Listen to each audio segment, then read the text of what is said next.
ನಮಸ್ತೆ ಫ್ರೆಂಡ್ಸ್, ನಮ್ಮನೆ ಯೂಟ್ಯೂಬ್ ಚಾನಲ್ಗೆ ತಮಗೆಲ್ರಿಗೂ ಸ್ವಾಗತ.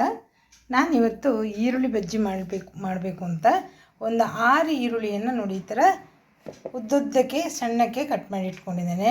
ಅಂದರೆ ತುಂಬ ತೆಳುವಾಗಿ ಸಾಧ್ಯ ಆಗುವಷ್ಟು ತೆಳುವಾಗಿ ಕತ್ತರಿಸ್ಕೊಳ್ಳಿ. ಹಾಗೆಯೇ ಈರುಳ್ಳಿ ಬಜ್ಜಿಗೆ ನಾನು ಕರಿಬೇವಿನ ಎಲೆಯನ್ನು ನೋಡಿ ಈ ಥರ ಚಿಕ್ಕದಾಗಿ ಕಟ್ ಮಾಡಿ ಇಟ್ಕೊಂಡಿದ್ದೇನೆ. ಒಂದು 3 ಹಸಿಮೆಣಸು ಅಥವಾ ಕಾಯಿ ಮೆಣಸನ್ನು ಸಣ್ಣಕ್ಕೆ ಕಟ್ ಮಾಡಿದ್ದೇನೆ. ಹಾಗೆಯೇ ಒಂದೂವರೆ ಇಂಚಷ್ಟು ಶುಂಠಿಯನ್ನು ನೋಡಿ ಸಣ್ಣಕ್ಕೆ ಹಚ್ಕೊಂಡಿದ್ದೇನೆ.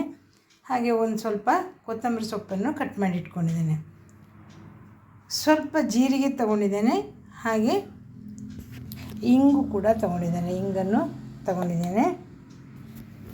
ಒಂದು 3/4 ಕಪ್ಪಷ್ಟು ಇದು ಕಡಲೆ ಹುಡಿ, ಪ್ಯಾಕೆಟ್ ಕಡಲೆ ಹುಡಿಯನ್ನು ತಗೊಂಡಿದ್ದೇನೆ. ಬೇಕಿದ್ದರೆ ಮತ್ತೆ ಹಾಕ್ಕೊಳ್ಳುವಂಥ.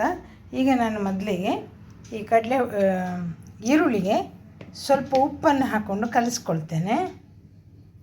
ಇದು ಉಪ್ಪು ಹಾಕ್ಕೊಂಡಿದ್ದೇನೆ. ಈ ಉಪ್ಪನ್ನು ಹಾಕಿ ಕಲಿಸ್ಕೊಳ್ಳೋದ್ರಿಂದ ಈರುಳ್ಳಿಯಲ್ಲಿ ಚೆನ್ನಾಗಿ ನೀರು ಬಿಡ್ತದೆ, ಆಯಿತಾ?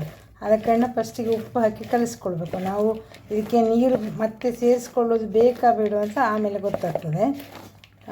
ಹೊರಗಿನ ಬೇರೆ ನೀರನ್ನು ಹಾಕ್ಕೊಳ್ಳೋದಕ್ಕಿಂತ ಇದರ ನೀರು ಬಿಟ್ಟರೆ ಟೇಸ್ಟ್ ಇನ್ನೂ ಚೆನ್ನಾಗಿರ್ತದೆ ಅಂತ. ಕಡಲೆ ಹುಡಿ ಕಲಿಸುವಾಗ ನೀರು ಬೇಕಾಗಲ್ಲ, ಇದರಲ್ಲೇ ನೀರು ಬಿಡ್ತದೆ. ಒಂದು 2 ನಿಮಿಷ ಹೀಗೆ ಕಲಸಿ ಇಡುವ. ನೋಡಿ ಎಷ್ಟು ನೀರು ಬಿಟ್ಕೊಂಡಿದೆ ನೋಡಿ. ಇದು ಹಿಂಡಿದರೆ ನೀರು ಬರುವಷ್ಟು, ಅಷ್ಟು ಅರಿಯುವಷ್ಟು ನೀರು ಬಿಟ್ಕೊಂಡಿದೆ ನೋಡಿ. ಅದಕ್ಕೆ ಒಂದು ಸ್ವಲ್ಪ ಹೊತ್ತು ಉಪ್ಪು ಹಾಕಿ ಇಡಬೇಕು ಅಂತ ಹೇಳೋದು. ಈಗ ನಾನು ಅದಕ್ಕೆ ಎಲ್ಲ ಕೊತ್ತಂಬರಿ ಸೊಪ್ಪು, ಕರಿಬೇವಿನ ಎಲೆ ಎಲ್ಲ ಹಾಕ್ಕೊಳ್ತೇನೆ. ಮತ್ತೆ ಪುನಃ ಮಿಕ್ಸ್ ಮಾಡುವ.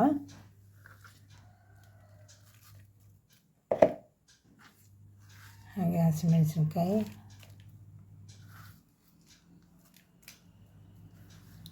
ಶುಂಠಿ ಸ್ವಲ್ಪ ಮಿಕ್ಸ್ ಮಾಡುವ ಇದನ್ನು.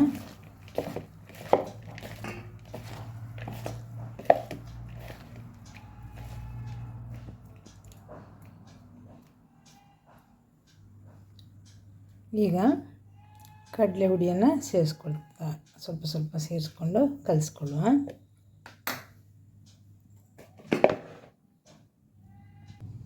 ಇವಾಗ ಜೀರಿಗೆಯನ್ನು ಹಾಕ್ಕೊಳ್ತೇನೆ, ಇಂಗು ಹಾಕ್ಕೊಂಡೆ. ಚೆನ್ನಾಗಿ ಮಿಕ್ಸ್ ಮಾಡುವ.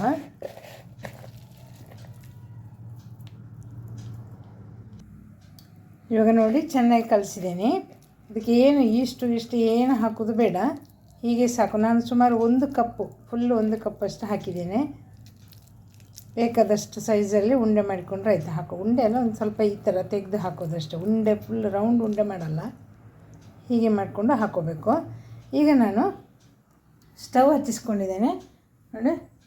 ಅದರ ಮೇಲೆ ಒಂದು ಅರ್ಧ ಲೀಟ್ರಷ್ಟು ಕೊಬ್ಬರಿ ಎಣ್ಣೆಯನ್ನು ಕಾಯಲಿಕ್ಕೆ ಇಟ್ಟಿದ್ದೇನೆ. ಎಣ್ಣೆ ಬಿಸಿ ಆಗ್ತಾ ಇದೆ, ಬಿಸಿ ಆಗಲಿ ಸ್ವಲ್ಪ. ಎಣ್ಣೆ ಚೆನ್ನಾಗಿ ಕಾಯ್ತಾ ಇದೆ ನೋಡಿ. ಸ್ವಲ್ಪ ಹಾಕಿ ನೋಡ್ಕೊಳ್ಳುವ. ನಾವು ಎಣ್ಣೆಗೆ ಬಿಟ್ಟಾಗ ಅದು ಮೇಲೆಗೆ ಬರುವ ಹಾಗೆ ಇರಬೇಕು. ಎಣ್ಣೆ ಮೇಲೆ ತಳ್ಳಿ ಕೊಡ್ತದೆ. ಈಗ ನಾನು ನೋಡಿ ಬಜ್ಜಿ ಹಾಕ್ತಾ ಇದ್ದೇನೆ. ಎಣ್ಣೆ ಬಿಸಿಯಾಗಿದೆ, ಸಾಕು. ಎಣ್ಣೆ ಬಿಸಿಯಾಗದೆ ಹಾಕೋದು ಬೇಡ ನೋಡಿ. ಈ ಥರ ಮಾಡಿ ಕೈಯಲ್ಲೇ ಬಿಡಬೇಕು. ಇದನ್ನು ಸ್ಪೂನಲ್ಲೆಲ್ಲ ಬಿಟ್ಟರೆ ಸರಿಯಾಗಲ್ಲ.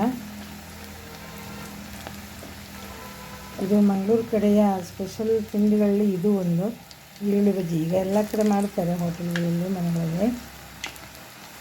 ಗೋಳಿ ಬಜೆ, ಈರುಳ್ಳಿ ಬಜೆ ಅಂತ ಇರ್ತದೆ. ಗೋಳಿ ಬಜೆ ಅಂದರೆ ಉಂಡೆ ಬರ್ತದೆ, ಇದು ಸ್ವಲ್ಪ ಈರುಳ್ಳಿ ಹಾಗೆ ಬಿಟ್ಕೊಂಡಿರ್ತದೆ.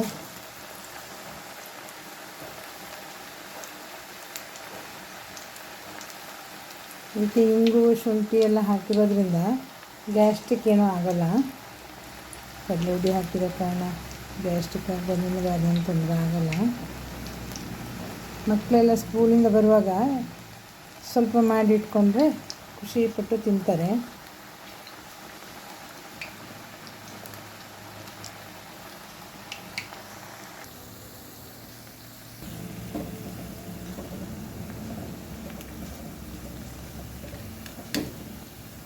ನಾವು ಮೊದಲು ಹಾಕಿದ್ದು ಮೊದಲು ಬೇಯ್ತದೆ ನೋಡಿ. ಮೊದಲು ಹಾಕಿರೋದು ಕ್ರಿಸ್ಪಿಯಾಗಿದೆ, ಸ್ವಲ್ಪ ತೆಗಿತಾ ಇದ್ದೇನೆ.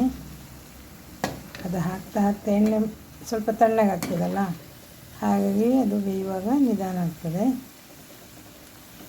ಯಾವುದು ಫಸ್ಟ್ ಹಾಕ್ತೇವೋ ಅದನ್ನು ಮೊದಲು ತಗೋಬೇಕು. ನೋಡಿ ಬಣ್ಣ ಚೆನ್ನಾಗಿ ಕಂದು ಬಣ್ಣಕ್ಕೆ ಬಂದಿದೆಯಲ್ಲ.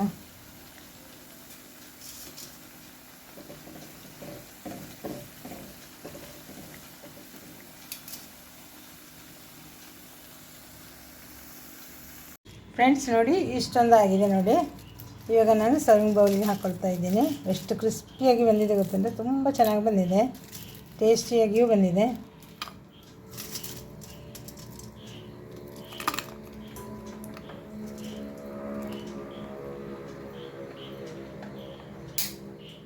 ಬಿಸಿ ಬಿಸಿಯಾದ ಈರುಳ್ಳಿ ಬಜ್ಜಿ ಜೊತೆ ಕಣ್ಣಚ್ಚಾಯ ರೆಡಿಯಾಗಿದೆ.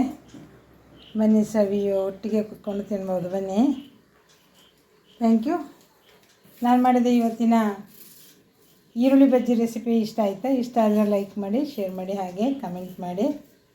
ಹಾಗೆ ನಮ್ಮನೆ ಯೂಟ್ಯೂಬ್ ಚಾನಲನ್ನು ಸಬ್ಸ್ಕ್ರೈಬ್ ಮಾಡ್ಕೊಳ್ಳಿ ಅಂತ ಹೇಳ್ತಾ, thank you watching for my video.